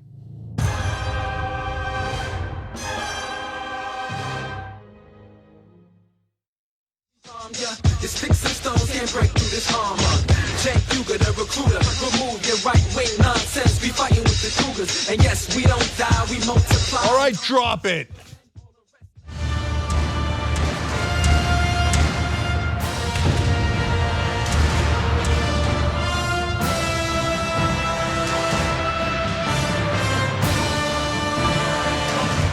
All right, Brett Ehrlich, Simone Boy's Choice. Simone works at Mike.com doing articles over there. Everybody check that out. Brett kind of works here. All right. For the moment being. Is it work when you do what you love? And a bunch of other garbage. All right, we got to go. Anna, what's next? No, I am not leading this hour. Brett. I have a pen which indicates I will be presenting the stories. Okay. All right, here we go. We're going to talk about teachers right now. There have been a lot of things that are going on around the country having to do with teachers, and 3 states in particular. We're going to talk about Oklahoma, Kentucky, and Arizona. Let's talk about Oklahoma. Teachers there have just ended a 9-day walkout where they got a lot of what they asked for. They asked for $10,000 in raises. The result, teachers won a raise of about $6,000 depending on the experience, while members of school support staff will see a raise of $1,250. They got in total about $479 million in extra money. $405 will go to pay for staff, and then the rest will go to textbooks, health coverage, state aid, etc. In terms of how to pay for it, that was a little dicier. They originally wanted a repeal of a capital gains tax, which would fall on wealthier citizens. Instead, the Republican-controlled legislature and Governor Mary Fallin instituted new or higher taxes on oil and gas production, tobacco, motor fuels, and online sales. The state will also allow ball and dice gambling, which will be taxed. This movement started out on Facebook and then kind of went toward the unions. You don't have to be in a teachers union. It's voluntary, so it started with more grassroots, and then the union came over and made a push for that. So that's what happened there. Kentucky, they had a day of action. And that day of action, they haven't really gotten anything yet, according to reports that we've read. What were they asking for? Originally, they said that the Kentucky Education Association strongly opposes a pension reform bill under which new hires will have to enter a hybrid cash balance plan as opposed to a traditional pension. The difference is the traditional pension is you essentially get a fixed amount every year and it's based on your highest earning years. A cash balance plan is based on like your overall time there, and they contribute a little bit. It's more like a 401k. It also limits new 6 days teachers can put toward retirement. This has been signed recently by the governor. In addition to that, they are also asking for an override of Governor Matt Bevin's vetoes of budget and revenue bills, both of which the union said are crucial to funding public education. So keep an eye on that. That was their day of action. And finally, in Arizona, the teachers wanted a 20% raise. The counter offer from the governor was, how about a 1% raise? Oh my God. They went back and forth, and the conclusion was the counter offer to the counter offer. It's a 20% raise that they're getting for teachers in Arizona. Under Governor Doug Ducey's proposal, teachers' pay would increase 9% in the 2018 school year and then another 5% for the next 2 years, in addition to the 1% he originally offered, boosting average salary to $58,130 from the current $48,372 by 2020. So there you go. So I love these teacher strikes, and it's about time people fought back. I love that it started in red states. I love that it's parents that are helping the strikers. I remember reading in Oklahoma where the mom was like, I just had enough. She's like, you raise my taxes, whatever, I don't care. Raise taxes because our kids are not learning, and what's the point if we've like destroyed our kids' future? And so, and it's working. You know why they're not paying the teachers as much until these strikes began? Because they can get away with it. There's nonstop lobbyists push for tax cuts for the rich. In Oklahoma, they did about $1 billion tax cut. So the teachers said, why don't we reverse that and spend it towards education and educating everybody's kids? And the answers by Republicans in Oklahoma was no way, under no circumstances. So if you're wondering why oil and gas tax, among other things like the sales tax that were increased in Oklahoma, because those taxes all are regressive. They get applied across the board. So if you pay a sales tax, that's a much bigger percentage of your income if you're poor or middle class than it is for a rich person. But the taxes that they cut help the rich more. So it's all about, well, I don't want to reverse those taxes because those mainly help the rich. I could increase taxes that mainly fall on the middle class and the poor. That I'll do. By the way, the oil industry is now trying to put on a referendum in Oklahoma to reverse that tax anyway. So they're going to fight no matter what. They're really going to struggle. Oil and gas companies historically have had a really hard time with profits. So these taxes are really going to hurt them. But you mentioned that you love that it's happening in red states. This all started with West Virginia. Teachers in West Virginia were frustrated with the fact that they hadn't gotten raises in a long time, that their schools were underfunded. And so they did protest and they did get what they wanted. And that inspired teachers in other red states to act. And I think the reason why we're seeing it in red states is because these are the very states that are more likely to cut taxes on the wealthy. They're the ones who think that high taxes are a bad idea, or paying your fair share of taxes is a bad idea. And so they continuously defund education, and it lowers the quality of the education in these states. If you look at a list of teacher salaries and you rank those teacher salaries from the lowest to the highest, at the very top, you're gonna see those very red states that we're talking about right now. They're the states that pay them the least and give them the least benefits. And so it's just something to keep in mind if you're living in a red state, have children going to public schools, and happen to vote for conservatives. They don't have your best interests in mind. They don't have your kids' best interests in mind. They have the wealthy's best interest in mind. I think these teachers, especially in Oklahoma, it's a really interesting indication of what could come this fall because they're being so strategic. They're saying, we're gonna end this walkout, we're gonna take the gains that we've made, and we're gonna come back and we're gonna run against all the people who have put obstacles in our way, like Cindy Ralston, who was a teacher for 30 years in Oklahoma. And after she was very offended by her state representative, Kevin McDougal, not showing any interest in adding more resources to the schools there, she just decided, I'm gonna run against him. So I think it's super strategic, and for the goals that they are trying to meet, I think it's a pretty smart strategy. Yeah, teachers unions, you look at a state like Oklahoma, you would think that unions would have more power, and they do traditionally in collective bargaining states as opposed to non-collective bargaining states. But there is this weird thing with teacher unions, and I studied this in college, which was in states that don't have a lot of infrastructure and have been gutted, the teachers unions are really and can be really strong because there's teachers everywhere. And if they can fundraise around the state, and if you need to go to the state house as a representative, if you do get elected, there's someone who can substitute for you because they have a plan for substitute teachers. I've studied this extensively in Alabama, a non-collective bargaining state that has no business having strong teachers unions. But Paul Hubbard, for those of you who follow Alabama politics, was called the 800-pound gorilla of Alabama politics, and that's because he had the teachers unions. He had the teachers union behind him, and he was able to dictate policy for a lot of things in Alabama. It's actually, these teachers unions can be really strong if they do organize. Well, so they should be a role model for everyone else, because it turns out if you use your power, you actually can get a little bit of justice. But if you don't use your power, then you're gonna get nothing. In West Virginia and in Kentucky, they went about a decade without a raise. I think in West Virginia, they went nearly 2 decades, where their real income had actually declined when you took into effect the health insurance premiums, because those kept rising, but their incomes didn't. And inflation overall. Yeah, let alone inflation, by the way, let alone inflation. And so if you don't fight back, the people who have lobbyists and the donors are gonna win. But if you do fight back, you actually have a shot, because we do still have elections. I know that they overwhelm the elections with their money and their ads and their propaganda, but look, if I'm being overly optimistic, and sometimes I am, and I frame it that way because I'm not positive, but there is a chance that the Great Awakening has begun in the red states, where people look around and go, yeah, we tried giving everything to the rich and to corporations for like 40, 50 years, and where has it gotten us? And the red states are the poorest states. So I'm not under an illusion that they're gonna wake up one day and let go of the social causes, that they're gonna wake up and be largely pro-choice. No, but I think that they're looking around at the devastation of their lives and the wages that have been flat for so long, that they go, I don't think this worked.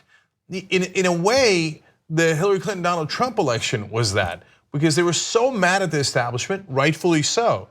But you gotta look at your own state's establishment and what they've been doing. And what did the establishment, both Republican and Democrat, do at the national level? Give to their donors, give to the rich, give to the corporations who pay them. So wake up and smell the corruption. And as you do, realize in your states, it's largely the Republicans. So I think the fight back is amazing. For God's sake, learn from them, use your power. Look, we're living in a country where all these teachers, if they combine their salaries, they still wouldn't make as much as Tristan Thompson. We have to ask ourselves, are we okay with that as a society? That boggles my mind that professional athletes still make more than teachers. Like, it's crazy. By an order of magnitude. Yeah. The argument is, like, you need to, when you hear like, why do CEOs get such high salaries? And the argument is, well, we need to offer the kinds of salaries that are competitive so we can attract the highest talent. And the argument here would be like, well, why don't you put that towards schools so you can get better teachers by paying them more? And then another thing that you hear a lot with teachers unions is, well, if teachers unions get too powerful, the money instead of going to the students goes to the teachers. Well, just follow these stories and you'll see that teacher after teacher takes an extra job at Uber so they can afford school supplies because they need to be in that classroom teaching those kids and they don't have the money coming in so they can actually buy those school supplies. And the money that has gone, and then you look at, if you look at Oklahoma, there was a $79 million increase toward those kinds of initiatives. So let's take a quick break here. When we come back, then one of the stories we're gonna do is the Diamond and Silk story. I told you it was totally full of crap. I told you. Wait till you see the actual numbers and the actual facts about that story. We'll be back. We talk about TYT Army being so strong. Usually they help us run our show. Now they're gonna help us run the country. Like this. It's time that we reclaim democracy for the people. We had a huge victory for Wolfpack. When Lincoln said this was a country by, of, and for, he said of the people, not of corporations. Our representatives don't represent us. Whoa, democracy! United! We are! We are! Too strong!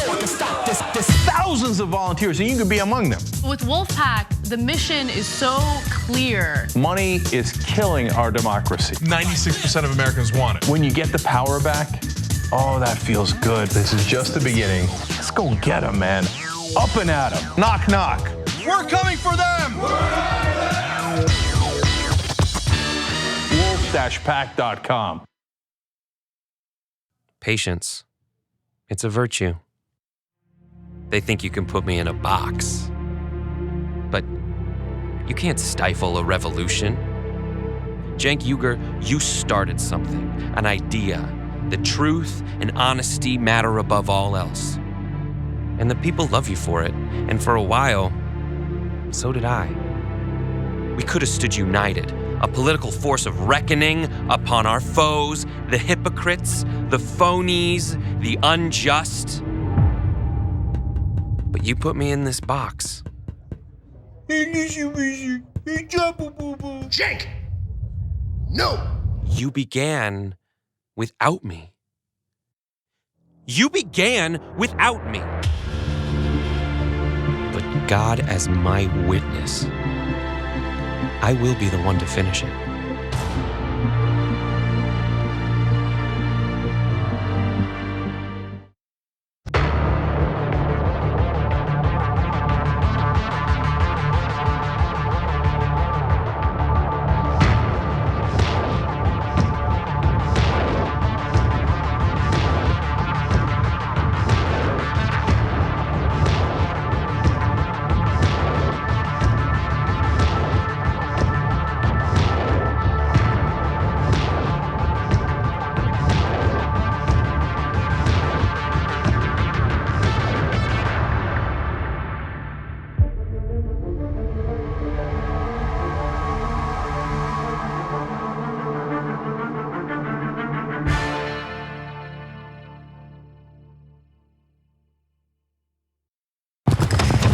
There on this frontier we call the internet, there's a lot of bad folks out to get you. For years, corporate media barons and right-wing rustlers have tried to keep the status quo around these parts. But lucky for us, there's a man who's fighting back. They call him Cenk Uygur, a.k.a. the original outlaw, a.k.a. El Jefe. He just rode into town slinging the truth.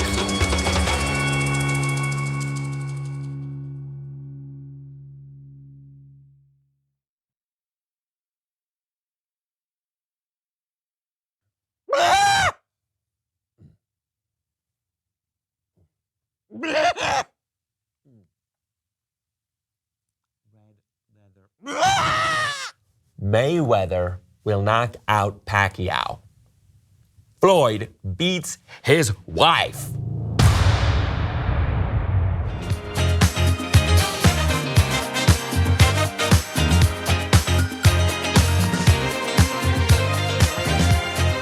back on the Young Turks. Lots of praise for our promos during the live stream, so thank you guys. One of them was Valo Grant, who wrote in, that clip of Jimmy Dore interviewing Hillary has been clipped together very well, and oh my God, Brett Ehrlich leading the show in hour 2, yay. Nice. Yay. Okay, with a bit of an emoji there at the end. And Jay writes in, all these states could just legalize weed. It's a pretty simple way to raise wages for teachers.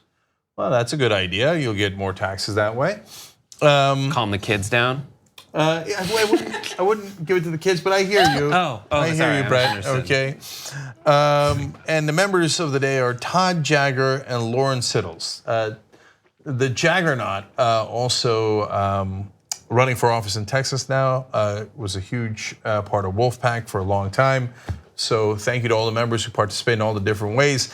For the members, not only do we have the Friday postgame as we normally do, but I'm also going to do something live after the show, which we almost never do on Fridays. I'm going to interview Jeremy Hymans and Henry Timms. They wrote the book New Power: How Power Works in Our Hyper-Connected World and How to Make It Work for You.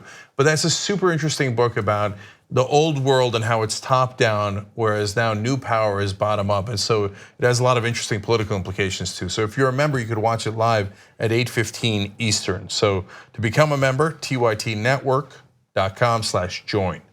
All right, Brett, what's next? All right, we promised it, we're delivering it. It's Diamond and Silk. Who are Diamond and Silk? Well, they are two women who, here they are, they have a popular Facebook page, they're Trump supporters, and they were actually on like the FEC declaration as being paid by the Trump campaign in 2016 as for field consulting services. A while back, a little while ago, they told people that they had been notified by Facebook that they were posting content that was, quote, unsafe to the community. Facebook apologized to them and said it was an error that they delivered this message in the first place. Diamond and Silk said that they have not communicated with Facebook since then, and they're very upset. And they're doing all these interviews on Fox shows, talking about how they've been censored by Facebook. Facebook is like, no, we've reached out to you. To prove that, this is my favorite way they reach out. They found a Laura Ingraham tweet even, where she said, joining us next, Diamond and Silk, to discuss Mark Zuckerberg's testimony before Congress today. Facebook responds to this tweet even, saying, like, thank you for bringing this up. On Monday, we emailed Diamond and Silk twice. On Tuesday, we called and we commented on their Facebook post. We shared this comment. And then they post the screen cap of their comment being like, no. We are reaching out to these people. They're next, then they post the receipts of the Facebook message to them. It's pretty amazing. But they kept saying how they were discriminated against by Facebook and how they were censored and their traffic went down and all of that.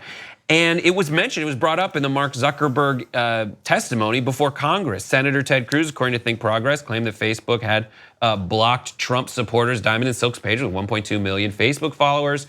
It said that Zuckerberg told Zuckerberg that Diamond and Silk's experience was proof that Facebook had engaged in a pervasive pattern of bias and political censorship. And he kept ramming home against conservative groups.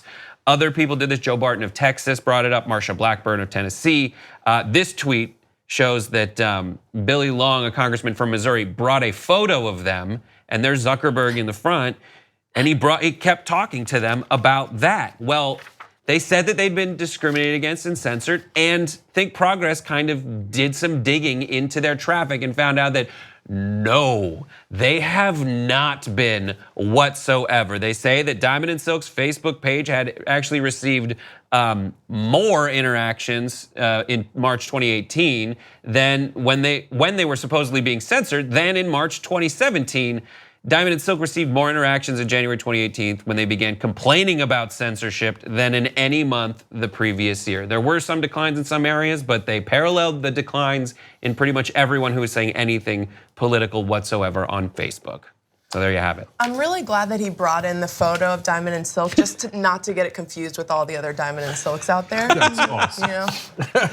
That's a good move.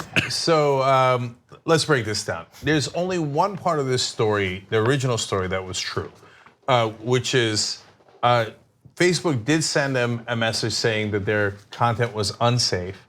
That doesn't mean that they took it down as they originally claimed. And I'd like to apologize to you guys because despite the fact that I did a lengthy rant about that on that day, and I'm totally vindicated by the numbers here on the overwhelming substance of it, but I did make a mistake in the beginning because they had said it so fervently as if it was fact. We said on the air briefly that their page was taken down. Right. Their page wasn't taken down. That was a not lie. taken down. Never make the mistake of believing a Republican. Never make that mistake. Okay, so Ted Cruz came in there. It seemed like you just heard Brett read the quote. Seems so authoritative, and this proves a pattern of bias against conservatives, et cetera. As if they had done all this research and homework and et cetera. Their page was never taken down. None of their posts were ever taken down. So censorship is totally nonsense. The only part that's true is that it was demonetized for a while, which, as Anna and I explained, that happens all the time. And so in this case, Facebook came back and said it was a mistake, and then sends them that notice. They then lie that Facebook didn't send them the notice, even though it's public, it's obvious, it's everywhere. And they're like, no, this whole thing started on a lie. Why would we start telling the truth now? And so the whole idea that they then complained, our traffic went down in January. Facebook changed their policy in January that they're gonna emphasize friends and family and not publishers. Everybody's traffic went down in January. Everyone's. Except and what for did I tell theirs, you? actually, because they were complaining about it so much that it actually drove more traffic toward their content. That's right, and that's ironic, et cetera. We'll get to those numbers in a second. But and what did I say on that first day of the Zuckerberg hearings when they hijacked it with this diamond and silk nonsense?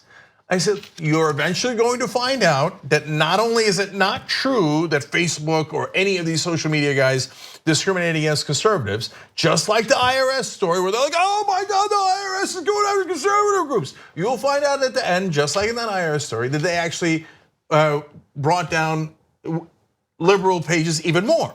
And you look at the numbers, that's exactly what happened. And by the way, it's not because Facebook hates liberals, right? Those are all, it's a complicated matrix. It's literally a complicated algorithm of things that go into what affects your Facebook page. But liberals and others treat it rationally. And they go, they made an algorithm change. You have to adjust, and this happened and that happened. And conservatives go in and they go, hey, all you lying, two-faced politicians that represent us, go lie on our behalf. And Ted Cruz and Joe Barton and all of them come out and go, oh my God, we're victims, we're victims.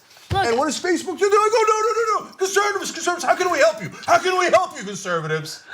So, hey, wake up, Democrats, wake up, progressives, and mainstream media most of all. Never believe a Republican. They're almost always lying. Stop calling it even. It's not even. Look at the actual facts. Do your goddamn job and look at the facts before you go spreading their nonsense propaganda. Great job by BuzzFeed and Think Progress that actually did that in this case. I just wanted to make a point about how, those on the right love to point their fingers at people who are living in poverty, people who might need some government assistance, and they love referring to them as people who play the victim, right? They're living in perpetual victimhood. And then as soon as anything happens that they don't understand, like algorithms or how Facebook works, they immediately misinterpret things as, I'm being targeted, I'm a victim, right? And so I can't decide whether or not this is an intentional thing that they're doing, because it actually does give them headlines. It does give them the type of attention that they're seeking. It does drive more traffic to what they're doing. Like the whole Ben Shapiro and Coulter speaking at Berkeley thing. They don't care about free speech. They've never cared about free speech. Ben Shapiro is not a free speech guy because there have been multiple instances of stories where people's actual free speech is being violated, and I haven't heard a word from him, right? But when it comes to that Berkeley thing, what did it do? It elevated his profile a little bit, gave him a little bit more attention.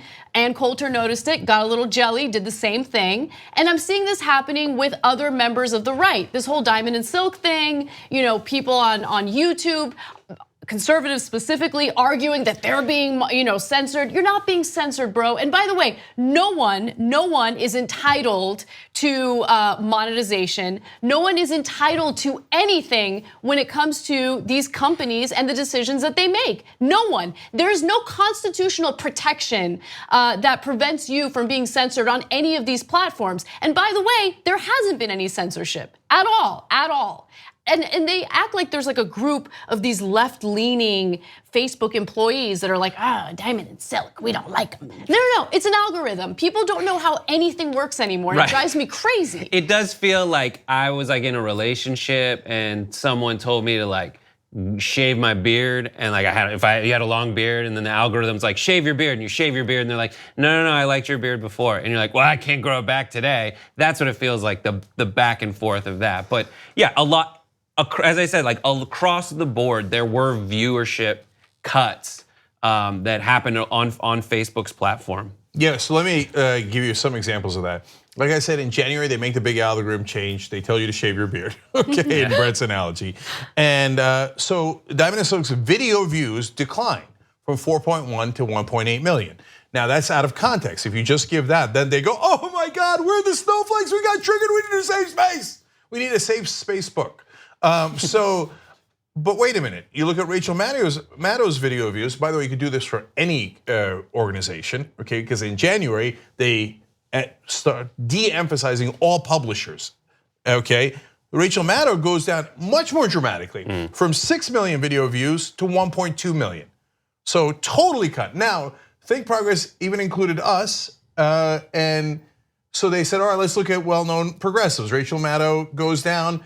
And then when you look at online interactions, so Diamond and Silk are the numbers that we gave you before. Young Turks goes from 2.3 million to 760,000. Why? Because we're being censored. We're being censored. It's right-wing bias. Oh my God. Facebook, right-wing bias. Oh my God. Free speech is dead. Constitutional violations. Let me just throw out a bunch of jargon that's going to make people feel alarmed. It's absurd. It's in the national record. That's the thing. Is like in the wake of the Mark Zuckerberg deposition or testimony, a lot of folks said, well, at the very least, XYZ thing mentioned by senator, congressperson, whatever, at least it made it into the national record. But these falsehoods are now in the national record. Are there going to be consequences for people acting on this? No, there's not going to be any. Well, I mean, okay, just to look at the other side, guys, I do think that there is bias, in widespread in media against conservative viewpoints and against a wide range of viewpoints. But of course, I don't think that, like you said, pointing to falsehoods is the way to talk about that. But at the end of the day, I mean, all of this, you have to ask yourselves, are we comfortable with Facebook playing such a huge role in our democracy? I think that's a question that I'm constantly asking myself with this. And it's not even necessarily related to this, but it's just the fact that we are having this conversation, that it is such a big part of our democracy right now. It is crazy how quick they can act on it. It does make me uncomfortable, but this is the product of dismantling education in the country, where people are completely media illiterate and don't know what is and isn't a credible news source. This is also the doing of mainstream media, which has done a terrible job in covering stories that people care about. So then you have this whole generation of people who are rejecting establishment media and turning to alternative forms of media. And when you couple that with the media illiteracy, it becomes a huge problem. So yeah, I have a huge problem with that. Look, last things here. Simone, I hear you that a lot of the journalists are vote Democrat. I don't know how liberal they are, but they vote probably for the Democratic Party. Right, and when we're talking about social media and who works at those companies, they are based in but they don't put that into the algorithm. They're not journalists. They're coders. So you can't write into a code, be more liberal. Or if you did, you'd be massively fired, right? And so it's just, in the case of Facebook, not remotely true. In the case of journalism, yes, a lot of the journalists are Democrats, but their bosses are massive conservatives.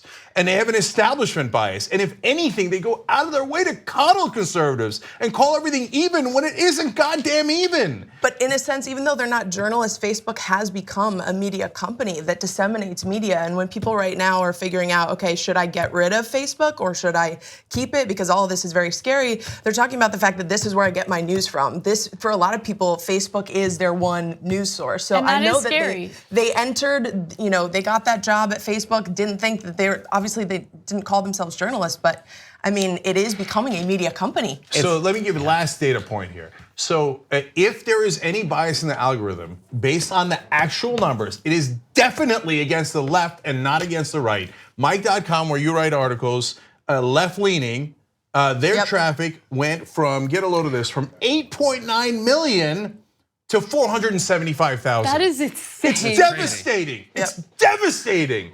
So if your conspiracy theory is right that Facebook writes in political bias into the algorithm, then they hate liberals. So look at the actual facts and stop coddling them. They're goddamn liars. That's what Ted Cruz is, that's what Joe Barton is, that's what Diamond and Silk are. Almost all the Republican politicians, led by Fox News, is a nest of vipers and liars. Stop giving them the legitimacy they have never earned. Young Turks.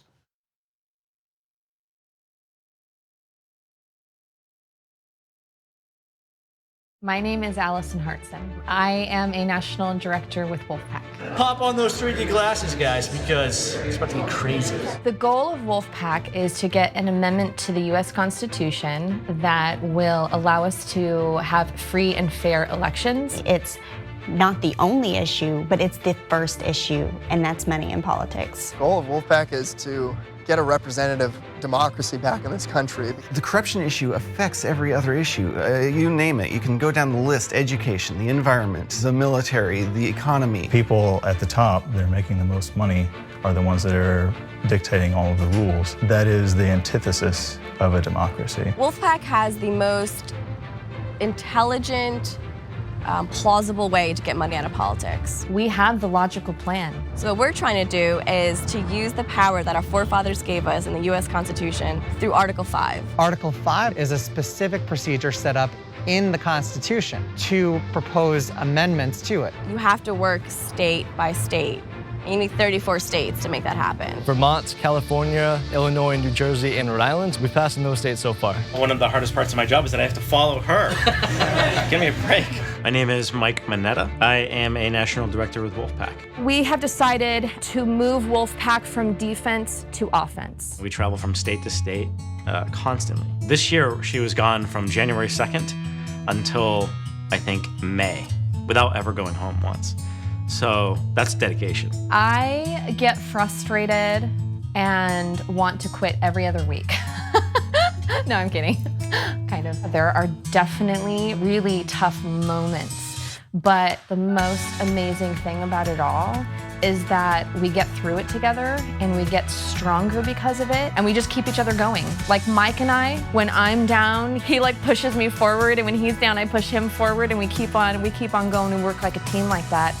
And that's what we tell our state teams, and that's why they need each other as well, because it takes a lot of tenacity and a lot of perseverance and resiliency to be able to get legislation passed, period, let alone to fix corruption in the most powerful country in the world. When we passed in California, that was my first win that I got to personally enjoy. That was amazing.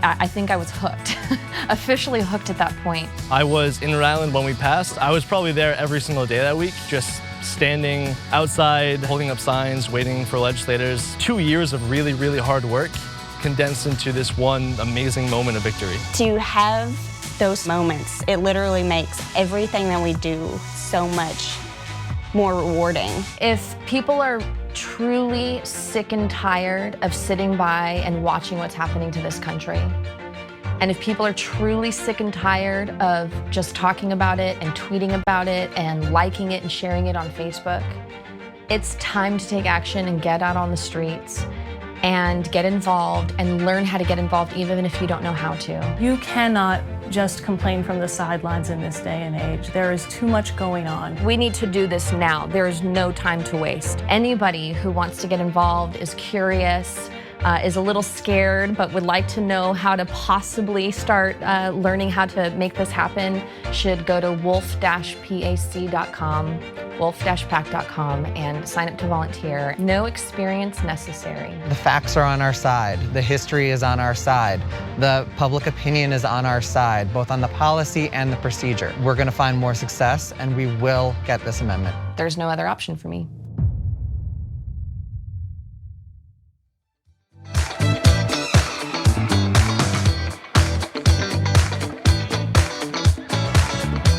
All right, back on the Young Turks.